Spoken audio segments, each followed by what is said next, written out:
Welcome to the Carpet Cleaning Success Podcast. AI Marketing Experts is your backstage pass to the future of marketing. Hosted by a powerhouse crew of AI-savvy entrepreneurs, including John Clendenning, this weekly show unpacks the tools, trends, and real-world applications of artificial intelligence in digital marketing. Welcome to the AI Marketing Experts Podcast. We are joined here with all of our experts on the podcast like normal, but we have a special guest today. We have Robby Higgins, who is the AI director for the seven-figure agency. He also owns a company called Bridge.Ninja that helps folks with rolling out kind of this stuff that we're going to be talking about here today. So, Robby, thank you so much for joining us today. Thanks for having me. Pleasure to be here. Awesome. All right. Well, let's kick this off. Why don't you tell us a little bit about yourself and give us some backstory, some good juicy stuff here. So I think the most important part, most relevant part to, this thing called AI, everything's so new, is that I do not have a background in computers at all. My background is actually in construction. And it really wasn't until about like maybe 2022, 2023. So we're talking within the last few years where I actually started working behind a computer as my job. Up until then, I was swinging hammers and running power tools. So I think that's an important part, that you can really expedite the learning process when using AI in the ways it could be used and optimized. So unpack that a little bit for us, Robby. So, because for our listeners, I think that's interesting. We've got business owners, as we talk about, that small business owners that might be the guys swinging the hammers, or, in Chris's situation, roofers and stuff like that. There's guys that run their businesses. There's other guys that are out in the field, carpet cleaners in my world, who feel that they are painfully behind. They're not computer guys or gals or whatever. But AI is a huge, huge transformation in our world that is it's a rolling snowball that's getting massive and bigger every single day, faster than anything else ever before. So what would you give tell us a little bit about that journey of going from swinging hammers to deciding, or to now being a guy that, we can talk a little bit about it, but you can geek out at a level that's even beyond some of us, as far as the tables that you're using and things like that, and bringing databases and spreadsheets into and AI usage and stuff like that. So how did somebody go from that to that so quickly? How did you sort of indoctrinate yourself into that world? So I guess one of the driving factors of it was the fact that I recognized, at least the way I was running my construction business, it was a ceiling. It was always limited on what I physically showed up to do. I didn't really understand scaling. So in my experience, I was having this limitation. So I convinced myself that, man, if I could really figure out how to leverage technology, I could probably accomplish a lot more. And then that was about the same time AI started coming out. So it really worked out, like it all happened at the same time. And I guess I would say the superpower that I had, that other people who have been working on computers for a long time did not have, was I had no ideas of what was supposed to be possible. So I really played in the realm of what ifs. And when I first started playing with all these what ifs using ChatGPT 3.5 in the end of 2023, it was awful. It was terrible. It was a lot of smashing my head into wall moments, but still, considering the fact that I had no background at all, I was actually learning a lot, even though I was, smashing my head into a wall trying to make it work. It just allowed me to ask what if questions. Well, can I do this? Can I do that? Well, what about this? Well, what if we did this? And I would start learning, and I would start seeing patterns, and I go, hey, I got it this far. What about this? And I never used it in the binary sense that I think most people approach using a computer like. It's in this very binary thing, because that's the expectation we've had since the early 2000s. Yeah. If I do this, then this will happen. If I do this input, I'll get this output. And it had much more of a human interaction almost with you. Yeah. Well, that's cool. I like that. So we're instead of being constrained by going, oh, this is the box that I have to live within, you're going, hey, I don't have any box. I swung a hammer. Let me build my own box. Let me jump outside the box. Let me go around the box. Right. So that's a very in the field construction kind of thing, is like you all stand around and stare at the stairwell that's not quite lining up properly, going, okay, how do we fix this? Right. Outside of the box thinking. So, yeah. So I think this is a great place to jump off too, because as mentioned, a lot of our small business owners that we work with and help them stand out online, especially with agriculture, they don't spend a lot of time behind a computer. Yes, they're very familiar with technology, but your what if just again opens up whole worlds for them. And it really inspires that they can take this new thing out there and say, okay, what if I do this? What if I do that? So I'm very glad that you led off with that, because it removes those constraints that a lot of us have, because we want to know, okay, what does A lead to B to C all the way down to Z? So that is a great place to start. So do you have an example of your first what if? I mean, when you sat down and you got past the first part of frustration, was there one that you're like, okay, I can kind of see this, how this is flowing? And that's how you were encouraged to start with the what if questions?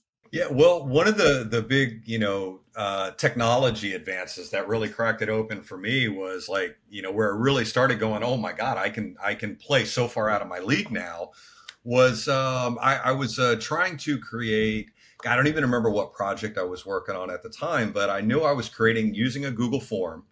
And I knew the Google form would, add data to a spreadsheet. Like I got that far. I started wrapping my head around that.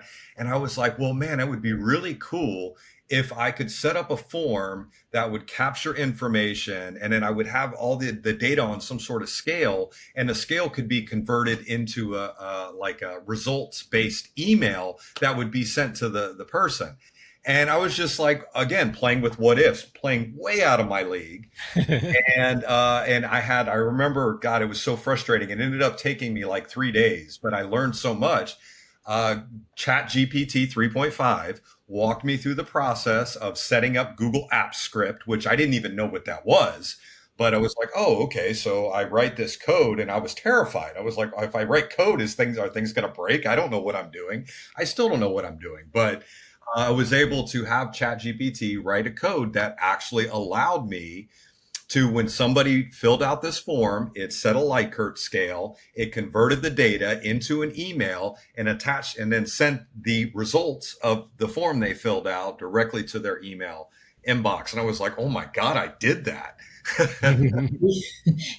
I can hear and see the people that are watching right now going, oh my gosh, that gives me an idea. So that inspires all of us.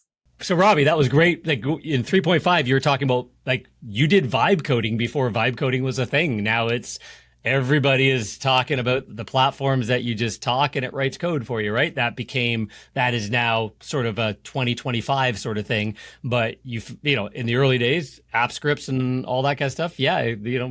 If something screwed up, you took a screenshot and said, this is the error I got. What do I do? And it fixed that for you. So, and just, yeah, now we're at that world where, thanks to, Laura there, Gemini, I think has just become my new favorite over ChatGPT. Oh my gosh. And what Gemini can do with the ability to, when you ask it a question, I watched somebody just the other day take a white paper on RNA, and what are RNA and what is mRNA technology and how does and all this kind of weird stuff. Took this 80-page white paper, threw it into Gemini, and Gemini started on the spot creating apps to help teach so you could slide across, you could do, and they're saying this is the future of search. As an example, you ask a question, it'll create the app, a micro app that can be used right away to solve just that problem. And then it just disappears again. It's become that fast. So, imagine our phones in a year or 2, 3 from now, no apps on the phone because it'll spin one up as you need it, answer the question and then disappear again. So you started that, Robby. So putting the code in didn't make satellites fall out of the sky. It actually got you to this point. So there you go. Yep. And now I'm starting an AI business, and went from being an event coordinator to the AI director and integrator for a seven-figure agency. Tell us about that. What kind of things have you aimed at in that world with seven figure agency, and also starting off the your own AI consultancy as well? Like, where's that now? Like, so fast forward us to this month. Yeah. So, and I think this is the interesting thing, like, especially with an already established organization or a company or something like that. And I have been the evangelist on AI inside a seven-figure agency. And, and I have been for the last, year or more. And I think it's worth noting that it's a lot to wrap the mind around. It's not obvious aside from it helped me write an email, or, it's just like, there's this it seems like my judgment is that it seems like a lot of people are still using it on the surface level. And to get people to really understand, I think I understood it out of necessity because I was so far behind everybody else that I leaned way heavier on AI to help me keep up with everybody. And then, didn't expect it, but I ended up blowing past everybody. Like I can't even even something as complicated as like Go High Level, right? It's a pretty complicated CRM software. It does a lot of things. And, I was trying to wrap my head around Go High Level because there was something I had to do. I was like, well, you know what? I'm just going to go scrape all the documentation, load it up, clean it up, organize it, load it up into an available resource, and just have a conversation with AI attached to that resource so that I can figure this stuff out with Go High Level. Turns out it works for Vercel. It works for Google. It works for everything. Just load the documentation up and have a conversation with the documentation. Again, way out of my league, but I have been able to do programming on Vercel. I've been able to work inside of AWS, which, has crazy certifications that you need to work inside AWS, or GCP, Google Cloud Platform.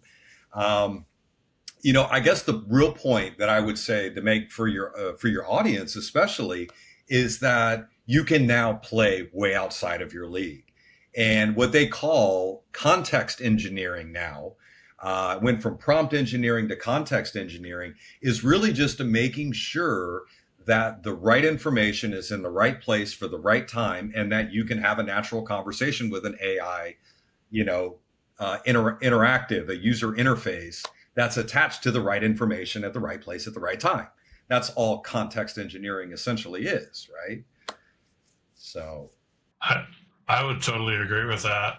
And in fact, I was watching a video last night that was kind of eye-opening, and we've touched on Notebook LM before, but if you're watching this, maybe we're 2 weeks behind on production, but Gemini 3 came out recently, and of course, a lot of those updates and upgrades came into the other Google products, and one of them being Notebook LM. But what Robby was just saying, I think, was important, because the video I was watching last night from one of our contemporaries, Jonathan Mast, who's an AI expert like us and has helped train us all for several years. He was just doing a quick walkthrough of what he was doing with Notebook LM, where he would load in this case, Google Docs with a lot of information. They were his courses. So he would load up a whole bunch of docs in there. And then he would be able to just literally ask questions about one of those trainings, or even about all of those trainings all at once. And it would then do the heavy lifting for him and pull out that piece of information. The other thing I thought was cool, because I stay up to date, like we all do, on some of the latest and greatest AI tools. There's a couple of different ones now that are, we all remember Dragon, Naturally Speaking, and different things where we were talking to our computers. Well, that's evolving as well. And the one that there's two different ones I'm looking at, but the one that he was using that I've been testing as well is called WhisperFlow. They just got another $82 million in funding or something I saw yesterday. But what it does is it gives you the ability to talk to anything on your computer, and it's very, very intuitive, much more advanced than what we were used to with Dragon or something like that. So he was talking to his Notebook LM through this other app, and it's a very inexpensive software. And so he was literally just having conversations. Now, of course, once you're in Notebook LM, you can take it to the next degree. You can make it create a presentation or a podcast or a video or all different things inside there with the content you have in there. But I just think that what Robby was just saying was important, because it's something that we're all going to need to adapt to. We're all going to be talking to our browsers more and our phones more and all of these LLMs more.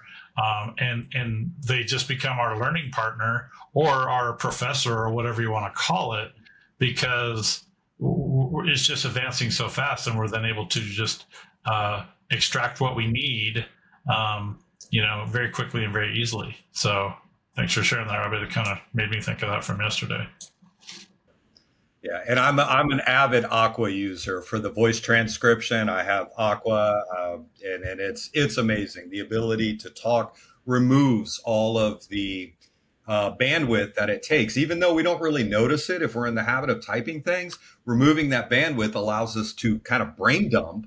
Mm-hmm. And the AI is really good at managing our messy thoughts and ideas. You don't have to talk like you would type. And it'll be able to pick it up and make sense of it and organize it. And yeah, it's beautiful. Yeah, those are the two I'm looking at, Aqua and Whisperflow. And I would just like to mention too, based on what you guys are mentioning, the to the point that as small business owners, you might be rolling in. And Robby, I'd love your input on how you were able to take such a concept, and like you said, a far out concept, to have seven-figure agency adapt it or adopt it so quickly and can see your vision without really knowing what you're talking about. I'd be interested in that. But I think something we need to keep in mind with small business owners is if their employees or anybody that's helping them are asking, hey, how do you run this software? I think you brought in great tips. Start with AI. Ask the AI to start training, the newer employees, to walk them through some basics. And then again, keep the human in the loop. You can always make sure they've mastered that skill. But I would like to step back and ask, okay, so how did you get them to embrace and adapt what you were actually asking them to? Because I think that a lot of us are in that same, we're talking Star Trek and the Jetsons and way out there that people are like, yeah, let's just stick what we're doing today. So tell us that story. It was not, well, at least from my perspective, it didn't feel like it was that fast. Okay. I would try to explain it and like demonstrate it, and I would get like the glazed eyes look and like deer in the headlights. And I think where the real difference started happening was it really came with the working directly with my colleagues and directly with like one-on-one or one and two, and somebody on the team was trying to solve a problem, and I would have to raise my hand and say, hey guys, we could probably shave a few weeks of work off that if you let me bring my AI skills to the table. We could probably, instead of that taking 2 months, we could probably knock it out in about 90 minutes. Is that something you'd be interested in? And even then, it always seemed like it was a one-off, like to them. Like I felt like I was seeing the light, but I was like, hey, we did it here. And I kept having to raise my hand and saying, hey, why don't you let me work with you? We can shave a bunch of time off of what it's going to take to accomplish that. And, like one of the, here's a beautiful demonstration. We were trying to move a bunch of data. We had kind of a Frankenstein Airtable space made up. It was, things kept getting added, things got messed up. There was a lot of manual entries, and we were trying to clean up an Airtable. And I was like, well, I'm pretty sure I can just build a brand new base. We'll set up an API, and I can probably migrate everything into a nice, clean, organized database. And like, oh, that would be amazing. That's our goal. How long will that take? I'm like, I don't know, maybe probably get it done in about an hour. And it was total disbelief. But then we sat down and we got it done in, I think, 72 minutes is how long it took to have AI. I had Claude Code go in and design the database, set up all the schema, write all the documentation. We built out the project, and then we did a full build out and migration all in about 72 minutes. That's Wow, awesome. That's incredible. Well, that brings up a question for me. So we've had Josh Nelson on the podcast. Leader of seven-figure agency. And so with Josh, we talked a lot about AI with marketing and things like that. And I feel like with you, we're seeing the other side of the coin, where it's more of the operations side of things. And so to look at the same organization from both perspectives is really interesting to me. I can't remember what question I had about that, but I just find it just really cool that we're able to see both sides of it.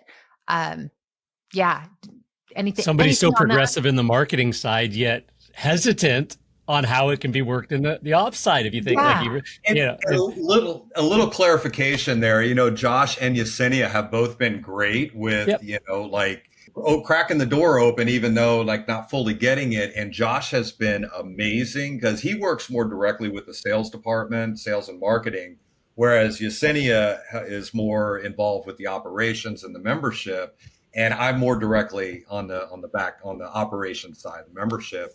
And Josh has been really good with, again, using a lot of that surface level, and it's not devaluing it, but jumping into ChatGPT and getting results, like actual results. And I think that is a lot of that still playing on the surface with the tools as they are, rather than where I'm back in the weeds, and it's my construction brain. I got that engineer brain. Mm-hmm. It's a good reminder to small business owners that there's room for AI in so many different aspects of your business. It's we mostly talk about marketing here and AI with marketing, but there's ops is such a big part that AI can be useful for. So So I got a couple of other very tangible examples just from my local community. It's one of my side jobs that I do. It's good for my soul. I'm a first mate on a sailing charter. We run a catamaran. That's cool. The woman that I work for, she does concierge services locally here in beautiful South Florida for other boats. And plus she runs the charter business. And she was manually writing all her notes, all her surveys and stuff like that. And I was able to actually show her that you can use Apple Notes and they can transcribe your audio. So while you're walking through a boat, just talk to your Apple Notes, get the transcription.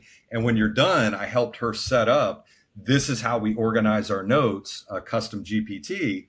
And then she was able to drop her notes from walking around a boat and making a plan, doing an inventory. What supplies do we need? What are the steps that need to be taken? Who do we need to contact? And she was just verbally doing it like she would naturally, capturing it in the transcript, drop the transcript into a custom GPT, and then it'll print out a beautiful, easy to follow set of notes that can be put on Google Docs. It can be dropped into Asana or Trello.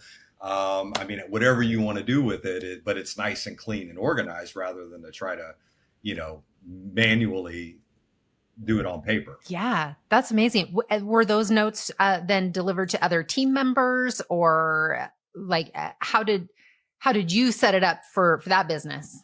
For her, she's pretty much a one-man show, and she works with a lot of subcontractors, but she came right out and said, she's like, you have that one thing saved me.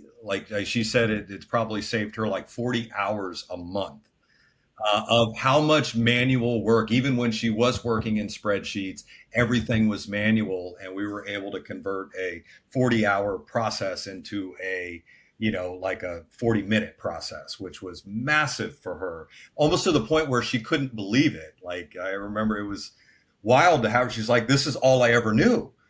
All I ever knew is that this is what it took. And I didn't realize that my job was consumed by all this menial, essentially data entry, right? Mm-hmm. Yeah. And so that was and I think that applies. If I were to get back into construction again, every job I do would be tracked inside a ChatGPT project or a Claude project. Every aspect, every update, I would update the knowledge base every day. Whatever I'd get done, if I had to put an inventory together for going to Home Depot or Lowe's, like things like that, I would be capturing that using an AI tool, because that frees my brain up to focus on the aspects of the job, whatever the job may be, that gave me more satisfaction. 100%. And I'll add on to, just for taking that, is I tend to open up Gemini now and just say, can you review this? Did I miss anything? So there might be some points, especially when it comes to inventory or that run to Home Depot or a store. It can actually evaluate what the checklist was, or the overview, the walkthrough, and offer suggestions to make it better, stronger, faster, or to streamline it. So I think that is a tremendous practical use for any small business owner with their ops, because they might be one person, they might have a large team, but to streamline, save that brain power, like you said, the bandwidth, huge help. Great point. So switching gears a tiny bit here, right? We're talking mainly small businesses and how AI is helping small businesses and so forth, right? As we're thinking of them, kind of have them in our mind, what's one small thing that could do a major thing for them? Like the 80-20 rule here. What small thing can they do today, right now, that could create massive leverage, other than kind of what you talked about a little bit there? But what do you think that we could do, that we could recommend right now for them? I think hands down. Now, I'm a student of flow as well. I don't know if you're familiar with the work of Stephen Kotler and, going back to the 80s, the Mihai Csikszentmihalyi, things like that. And from that perspective, anything you can do to reduce the bandwidth, reduce cognitive load, and it's like, was that kind of frog in water kind of idea. I think we go through life, and this is all we've ever known, so we don't know any better, right? And I think that the number one, hands down, most impact, that Pareto's principle, 80% of your results for 20% of your effort, is going to be get it out of your head. Stop walking around with everything in your head.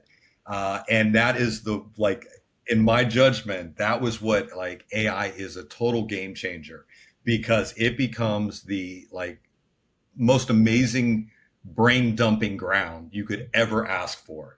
It takes our messy human craziness and just organizes it into a nice clean checklist with bullets and concepts and ideas. And it's like, wow, I don't have to keep that in my brain anymore. And building trust and not have to walk around with all that stuff living in, at least I'll speak for myself, living in my head, and know that I'm not going to lose it. And that has been a game changer for me. And that, in my judgment, is 80% of your results for 20% of the effort. Love that. Nice. Love that. And it sounds like you could do that with Apple Notes, right? As you're talking about with your friend there. But I know if you're on computers, you could use Loom, right? And Loom will transcribe it. The AI version of it will transcribe it. Yeah. What do you have there, Robby? This is my Claude device. And I even wrote my own transcription, because this records audio, and it has a service that'll do it for you, but I wasn't really happy with it. So I wrote my own, again, playing way out of my league. So now cool. I just share my audio files with my computer, and my computer, it automatically triggers a workflow and it transcribes it the way I want it transcribed. So yeah. Right. You could use Evernote. You could use another one we have called Letterly. There's several now where you're talking, and then the AI will summarize it, clean it up. I've recorded whole hour-long sessions of training sessions with Letterly, and then all of a sudden it's done, and then I have a whole summary of everything that just happened, and it was all done with AI. Yeah, and that in the Apple Notes, I know a lot of people aren't even aware of that. I find myself showing people that if you open up a new note and you hit the paperclip button, you get the option to record audio. And then there's another little button on there that basically says whether or not you turn the transcription on or off. But if you have an iPhone it's like a built-in transcription service that, and same thing, like what you were saying, Brad, it'll transcribe your audio for hours. It'll just keep going and going and going. Exactly. Well, John, you've been pretty quiet over there. This is almost unheard of. I know that your wheels are turning. Yeah. No, so the things that you've touched on, Robby, and it just the layers as we keep adding. So recording your stuff, whatever that turns out to be with whatever device you record it in, and then building it.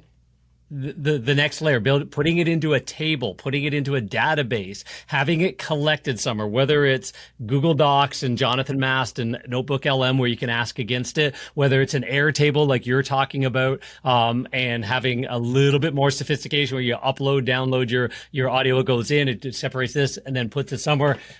All of those kinds of things are fully actionable and not, again, it's not like, oh, can we build this over the next 2 months? It's like, can we build this in the next 72 minutes with somebody like Robby around us kind of idea, or looking it up or doing, depending on how technical you are, can you and the need for that in every single home service business, small business, big business. You sit down with your doctor, you sit down with your lawyers, you sit down with your accountants, you take your phone, you put it there and you record it so that when you're done, that drops into a table. It organizes your messy life. Nobody needs to look at my desk right now at the things that I keep in front of me because I'm worried that, my brain will forget about them. Therefore, there's certain things I want to keep as visual cues that I have to get to that we can, if we let it go and trust, put that into an AI world and have a prompt, have a task. Hey, can you give me a summary at the end of the day or at the beginning of the next day or at the end of the week, or just triage the stuff I'm giving you, and help me out here and create a little bit of that lift because you've put the data into the right places. And the average person might think that, oh my gosh, that is a project. If it wasn't for the lovely people that we know, Yesenia and Josh, I would have said charge them $1 million or $100,000 because you happen to know where to tap, to fix the engine. You're the man with the wrench that just knew how to tap against it. And that's what you get paid for. Right. But, in our world, I think it opens up a whole lot of thoughts and opportunities for anybody listening to this. This isn't months away and years away, even in your own business. Think of the ideas, try it once, bring somebody in that can help you get started if you need to, whatever, but put it in practice so that it just becomes next, right? The what if, as you said, like, what if I could do this? What if I could do that? And all of a sudden you open up a million what ifs, right? So, and go from there. Because I think that's part of the lesson here is once you start exploring and playing, the world just opens up in front of you. Well, maybe Robby can bridge this, mentioned intended. Because he's a ninja at bridging it. Yes, exactly, definitely intended. But based on what John was just saying, can you give our listeners and our viewers an idea of what an AI flow would look like in a typical morning? So if you have just provided all this information to whatever listening, but how would you say a typical morning with the flow would work? You mean like for the way I do it, or yes? Yeah. Okay, so I do my personal and my professional life. I utilize AI across the board. Mm-hmm. Now, this is like one of those things. Like, I love putting pen to paper for journaling and stuff like that. Again, it all comes back to flow, right? Flow is the ultimate source of life satisfaction, is finding that place. And part of accessing flow is there has to be room for it. If the brain's trying to hold on to too much, now this is the science of it, right? But if the brain's trying to hold on to too much, you're removing one of those potential flow triggers. So I love pen to paper and I love writing. But a lot of times I find that it works better if I wake up in the morning, do my morning routine. I go for a walk. I'll open up my Claude project, which is dedicated to my journal. This is my journaling. And as I'm walking down the road, I will just hit the record button and start talking to Claude. I go through my gratitude practice. I'm grateful for this. Looks like the weather's nice today. Oh, this is what I got to do today. I got this on my list, this, and this. I'm getting it out of my brain. And a lot of times I'll go to bed thinking about something and I wake up and I've kind of started finding a solution to it, right? So I'll go ahead and dump that. I'll get that out of my head and start building on things. And then as I go through the day, like I really got, one of the skills I developed was breaking things down into projects. Therefore, I can set up a project space for different elements of what I'm doing professionally, what I'm doing personally. If I'm preparing for a vacation, I'll set up a project. So any notes that come up regarding that vacation, I could just dump right in there and create an artifact and add it to the project knowledge base. So I don't know. Am I answering your question? You are, because again, to John's point, it's just, okay, go ahead and just, get it all out. We can see how that would open up that movement, that flow, that conversation and such. It was just, wondering how you organized it based on what he was recommending to our listeners and our viewers. I think that you nailed it on that. And I guess one other follow-up question would be, you said that you do it for personal and for business. For somebody going, wait a minute, I don't want things to cross, wires and stuff. Could you go into explaining, in case they didn't catch in an earlier episode, of projects? You're just not talking about a typical way we would explain projects. That's an actual asset within ChatGPT. If you want to go into that, it's to keeping personal and business separate, how you would make recommendations for that. So taking it, a lot of it has to do with naming. It really does. It's getting really good. So essentially, when AI first came out, everybody was talking about prompt engineering. I never jumped on board with prompt engineering. It actually took me more effort to use other people's prompts than it did for me to just talk it out. I would always get to my desired outcome quicker when I just talked out what I was trying to accomplish, rather than to go hunt down a prompt, or even if I had, a whole library of different prompts, I would still have to go hunt it down, and then I'd have to tweak it. And I found it was so much easier just to say exactly what I'm going through and what I want to happen as a result. So I never got on board the prompt engineering thing. It just never clicked for me. And thank God, because that would have actually stalled me out, in my opinion. Context engineering, now that hit way more to home. I was already doing my version of that, but they had a nice name for it. I like the name. It's like context engineering. That makes more sense. And I think where I'm going with that in relation to your question, it's essentially information architecture.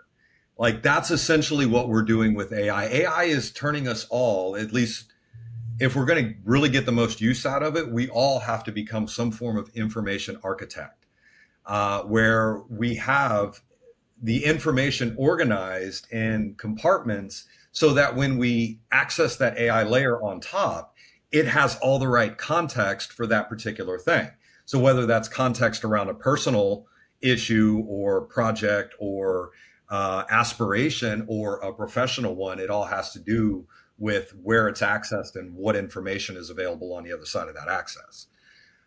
So one of my go-tos that I absolutely love is like when Claude came out with the MCP servers, and like the easiest one to gain access to without having any issues was the file system or the desktop commander.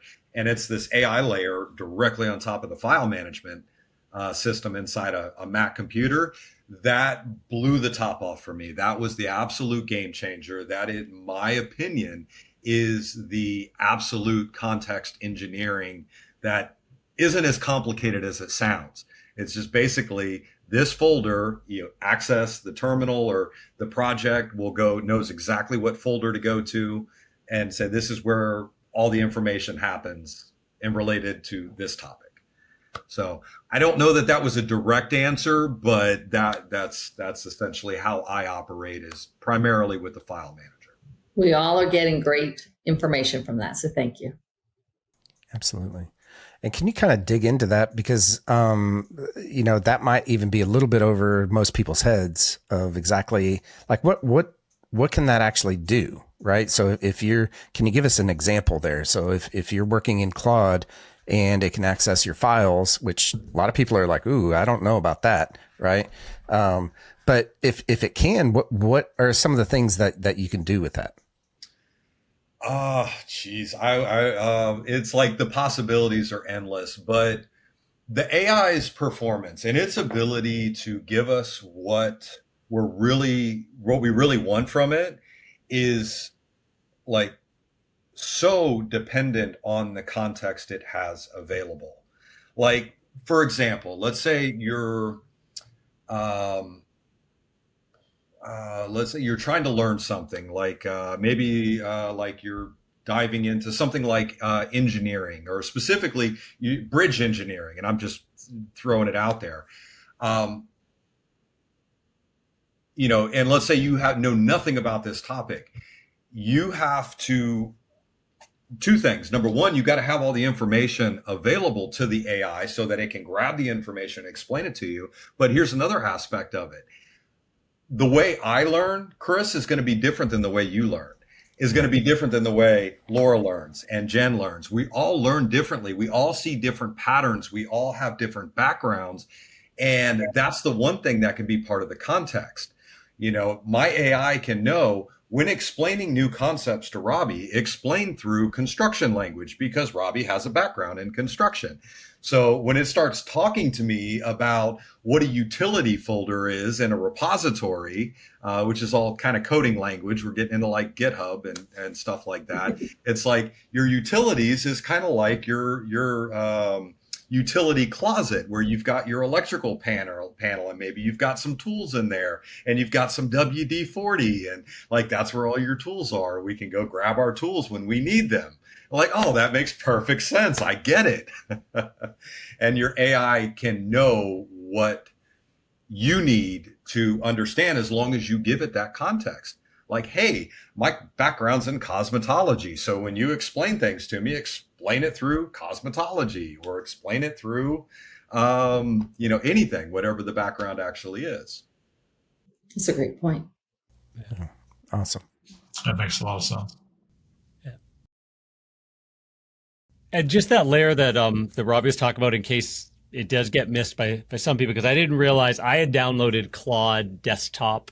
So you could have be on the free plan, be on the pro plan, go to Claude, get an account, whatever, just sign in. But they have a desktop app. And if any of the listeners have been into ChatGPT, so these MCPs are just a protocol that connect one thing to another. Think of, the internet has decided that the MCP protocol is the one that's going to work. So, everybody has to decide that, think of Apple when you go to plug in your iPhone and then your friend's got an Android, like Brad, and it's like, hey, my phone's dying. Sorry, I can't help you, buddy. That happens all the time when we sit, we meet up at somewhere and it's like, oh, okay, I can't do that. But everything being the same mean they plug in together. So MCP just means it's a common protocol that can plug into stuff. So Claude allows you to download the desktop app as well, log into your account, and now the connectors aren't just going out to the web. The connectors are to your computer. So when he meant file system, it means your files in your Windows computer or whatever, kind of things like that. And you can get it to do, control your Chrome browser as an app on your computer. So it layers over top just as any other app on your computer, but it can now actually, you gave it the rights to connect inside your computer. So now all of a sudden you're not building something out in the web that you have to log in and do. You're building like that. The Claude can now actually live inside your device and your desktop as well. So I just wanted to make sure that was clear for some people because, we're all used to using these LLM interfaces out on the web, open a browser up first and use them. And I do think that's a really cool tool that Claude came out. I don't know if anybody else has got it, but that it's an app that can interact with your computer itself. So they kind of beat Microsoft to the punch. There isn't really sort of an AI layer in the operating system really yet, but Claude kind of said, well, we got one started for you. So yeah, but by the way, that's coming. Right. It is. Yeah. Windows just announced that they are building it into Windows, right? 11. Yes. and it's actually available now for beta testers. That Copilot can do a lot of these things, what you're talking about here, and then some kind of thing. So it's coming. Windows is finally, Microsoft is finally coming around. They're the Titanic. When like Claude is like a little sports. I guess a sports car and Titanic wouldn't be a good analogy. Maybe more like a sports boat versus the Titanic. Whatever you call cigar those boat. things, Yeah. So it's coming. That's for sure. Yeah.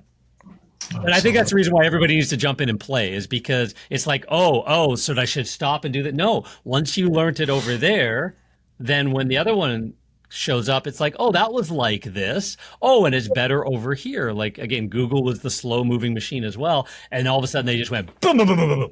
And it's like, like they just showed, and now we're going to throw ads into all of this too. So if you don't run Google ads, whatever, because they're going to get everybody back into their ecosphere, add more, and then throw ads on top, right? It's just like, way to go, Google. Like, you did it again, right? And that's what it feels like right now, unless somebody else leapfrogs yet again. So, so jump in now is the best time. The best time was a year ago, 2 years ago, a month ago, or right now. Yeah. Mm-hmm. Yep. Well, Robby, thank you so much for joining us here today. We're coming up to the top of the hour here. So if you will, let everyone know here how they can get hold of you and get in touch with you and hire you to help them with their AI stuff. Yeah, so Bridge.Ninja, that's it. It's not Bridge.Ninja.com, it's Bridge.Ninja. I do have to update the website, but you can find us there. We're also on LinkedIn. We've got a Facebook page. I got my daughter's working with me on the project, so of course we're on TikTok as well. Fun. So feel free to reach out. Go ahead and contact us, and we'll be happy to have a conversation. Awesome. Well, thank you so much for joining us here today. That was a lot of fun. Yeah. Thank you. Yeah. Thanks for coming on. Well, be sure and like, share, tell everybody about the AI marketing experts, because it's super cool and everybody will love it. Exactly. Yes. All right, guys. Great hanging out. We'll see you all next time.